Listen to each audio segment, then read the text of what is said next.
আপনি কি জানেন, এক শহরে রাফি নামে এক কিশোর প্রতিদিন সংবাদপত্র বিক্রি করত। একদিন সকালে সে রাস্তার পাশে একটি মানিব্যাগ পেল। মানিব্যাগের ভেতরে অনেক টাকা এবং গুরুত্বপূর্ণ কাগজপত্র ছিল। রাফির পরিবার ছিল খুবই গরিব। চাইলে সে টাকাগুলো নিজের কাছে রাখতে পারত, কিন্তু সে ভাবল, ইসলাম আমাদের আমানত রক্ষা করতে শিখিয়েছে। মানিব্যাগে থাকা পরিচয়পত্র দেখে সে মালিকের ঠিকানা খুঁজে বের করল। তারপর অনেক কষ্ট করে মানিব্যাগটি ফিরিয়ে দিল। মানিব্যাগের মালিক ছিলেন একজন ব্যবসায়ী। তিনি অবাক হয়ে বললেন, তুমি চাইলে সব টাকা রেখে দিতে পারতে। রাফি হাসিমুখে উত্তর দিল, মানুষের জিনিস ফেরত দেওয়া আমার দায়িত্ব। আল্লাহ সবকিছু দেখেন।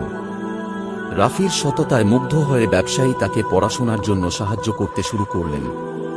কয়েক বছর পর রাফি একজন সফল সাংবাদিক হল, যে সব সময় সত্য সংবাদ প্রকাশ করত।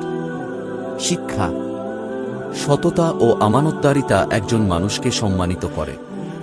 আল্লাহর সন্তুষ্টির জন্য করা সৎ কাজের প্রতিদান কখনো বিফলে যায় না।